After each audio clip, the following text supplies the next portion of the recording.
쉬운 문제를 왜 이렇게 어렵게 돌아가는지 잘 모르겠습니다. 부동산 정책이라는 것은 모든 시장 경제와 마찬가지로 시장은 좋은 집을 더 많이 공급을 하고 그 집을 사기 위해서 각 개별 경제 주체들은 열심히 노력하고 돈 벌고 해서 더 좋은 집을 사기 위해서 노력하는 그것이 저는 부동산 대책의 핵심이라고 생각을 합니다. 그런데 문재인 정부 때 우리가 절절히 느꼈습니다만 지금 이 정부 소위 진보 정권이라고 하는 곳은 이런 시장 경제를 부인하기 때문에 부동산 대책이 나오지 않는 겁니다. 지난주에 대통령이 주재한 토론회 3시간 이상 진행이 됐고 오늘 국무총리가 또 토론회를 한다 그러고 국세청장도 여러 가지 메시지를 내놓는데 결론은 단 한 가지 같습니다. 결국은 세금 올리겠다, 재산세 올리겠다. 이 얘기를 이렇게 힘들어서 하는 이유를 저는 잘 모르겠습니다. 그 세금 올리겠다는 말을 좀 더 확장해서 보면 결국은 집 가진 사람 혼내주겠다 이거죠. 지금 대한민국 경제에서 부동산 시장이 가지고 있는 비중 그리고 건설업계가 그동안 기여한 비중 같은 걸 고려했을 때 가진 사람 혼내주겠다라는 것으로 부동산 시장이 잡힐 수 있다고 생각한다면 큰 착각이라고 생각을 합니다. 이재명 대통령이 지난 토론회에서 뭐라고 얘기하냐 하면 보유세를 통상 선진국 수준으로 올려도 3배 정도는 올려야 하는데 그렇게 되면 폭동이 일어나지 않겠느냐라고 얘기를 합니다. 이 말 참 묘하지 않습니까? 선진국 수준의 3배로 더 올려야 되는데 폭동이 일어나지 않겠나?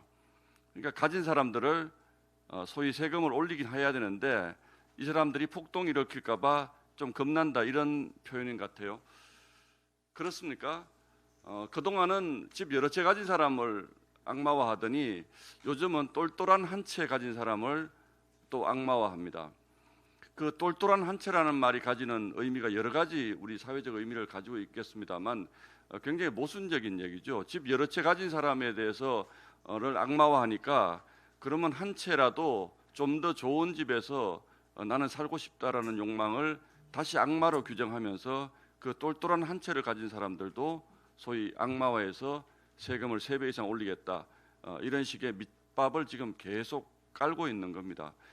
즉 이재명 정부가 하는 부동산 정책은 극단적인 갈라치기를 통해서 본인들이 도덕적 정당성을 확보하겠다 이런 전략인 것이지 순수한 의미의 부동산 정책이라고 저는 보지 않겠습니다. 그런데 이게 정말 내로남불인 게 그 몇 가지 예만 좀 들어보겠습니다. 이재명 대통령은 지금 17억이 넘는 건조당을 설정해서 자기 집을 편법으로 파는 게 지금 논란이 되고 있습니다. 한성수 국무총리는 청문회 때도 밝혀졌습니다만 부동산 관련해서 여러 가지 논란이 있었는데 그 중에 그 중과세 유예 직전에 잠실의 아파트를 팔아서 29억 원 넘는 매도 차익을 얻었다라는 것이 다 알려진 사실. 그리고 구윤철 경제부총리도 2013년에 개포동 아파트를 전세 끼고 8억 원에 경매로 낙찰해서 현 시세가 45억 원이 넘는다라고 합니다. 김윤덕 국토부 장관도 장래 서울 아파트 전세금 6억 5천만 원을 전액 현금으로 지원한 것이 논란이 되었습니다. 김용범 정책실장은 어떻습니까? 2000년 4억 원대의 서초동 아파트 재건축 입주권을 구입해서 현 시세가 30억 원이 넘습니다. 이것을 저희는 범죄라고 규정하지 않습니다.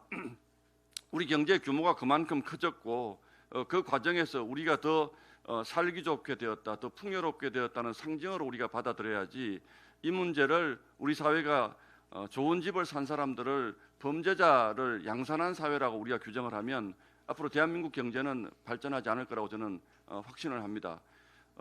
비교해서 그럼 최근에 주가가 몇 배, 10배씩 어떤 종목은 올라서 갑자기 떼부자가 된 사람들은 그분들에게도 그럼 그 돈을 다 세금으로 국가가 떼가야 됩니까? 그 얘기는 왜 하지 않습니까? 자본주의는 자본을 기본으로 하는 경제 체제를 말을 하는 겁니다. 그래서 저는 이재명 정부가 자본주의 정부가 맞는가라는 데 대해서 심각한 의문을 가지고 결국 재산세 올리기 위해서 이런저런 소동을 벌이고 있는 것 같은데 그렇게 하지 말고 그냥 깨끗하게 우리 정부는 재산세 왕창 올리겠다. 그리고 그 돈으로 뭐 어떻게 하겠다. 이렇게 솔직하게 해주기를 바라겠습니다. 그것에 대한 판단은 국민들의 몫이라고 생각을 합니다. 이상입니다.